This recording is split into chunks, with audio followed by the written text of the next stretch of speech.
إن الحمد لله والصلاة على محمد بن عبد الله أما بعد فأعوذ بالله من الشيطان الرجيم بسم الله الرحمن الرحيم وما أصابكم من مصيبة فبما كسبت أيديكم صدق الله العظيم خدا نے آج تک اس قوم کی حالت نہیں بدلی خدا نے آج تک اس قوم کی حالت نہیں بدلی نہ ہو جس کو خیال اپنی حالت بدلنے کا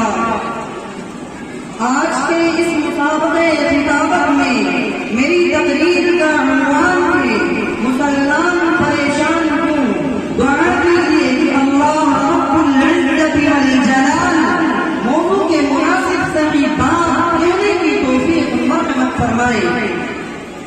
21ویں صدی کے اس ترقی یافتہ دور میں جبکہ انسان ترقیات کی منازل طے کرتا ہوا سورج کی شعاعوں کو گرفتار کر رہا ہے ہواؤں پر کرتے ڈال رہا ہے چاند کو اپنا مسکن بنا رہا ہے مچھلی کی طرح پانی میں تیر رہا ہے اور پرندوں کی طرح ہواؤں میں اڑ رہا ہے اگر ہم نالات کا جائے ڈالیں اور عالم اسلام پر ایک قائرانہ نظر ڈالیں تو ہر طرف ظلم و جور جبر و تشدد بے چینی و بے سکونی کا طویل سلسلہ نظر آتا ہے مختلف انسان مختلف قسم کی پریشانیوں میں گرفتار ہے کسی کو جانی پریشانی ہے کسی کو مالی پریشانی ہے کسی کو منصب کی پریشانی کسی کو عزت و آبرو کی امیر اپنی کوٹھی میں پریشان ہے تو غریب اپنی جھونپڑی میں کوئی روزگار اور آرام سے لانا کوئی عزیز و اقارب اور دوست و احباب سے شادی تقریباً ہر آدمی کسی نہ کسی فکر بے سکونی و پریشانی میں مبتلا ہے کیوں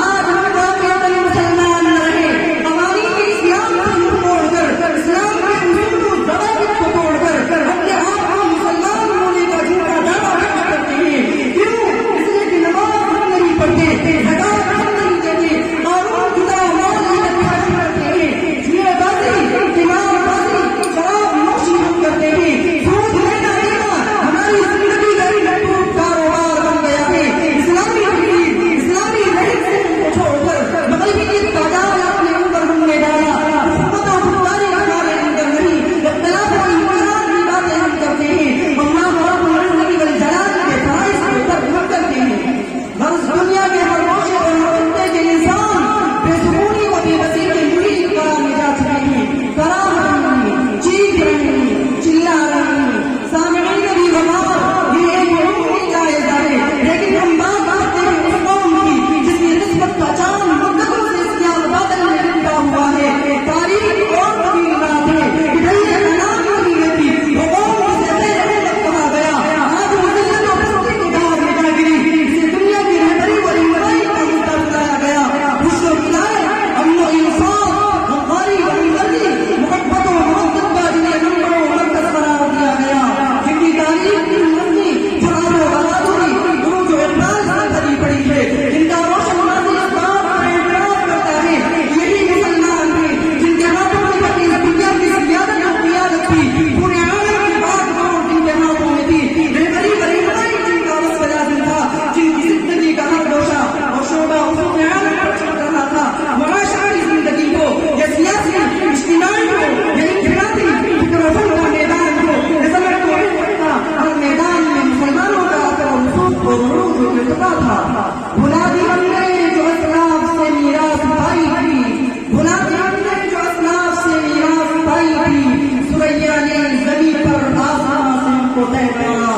لیکن افسوس افسوس آج جب ہم کسی قوم کی حالت حساب ہوتے ہیں اور ان کی ذلت و پستی کا مشاہدہ کرتے ہیں سب شرم سے جھک جاتا ہے اور ندامت اور شرمندگی کے آنسو روا ہو جاتے ہیں اور بے ساختہ رہنا پڑتا ہے وائے ناکامی متاع کارواں جاتا رہا وائے ناکامی متاع کارواں جاتا رہا کارواں کے دل سے احساس زیاں جاتا رہا محترم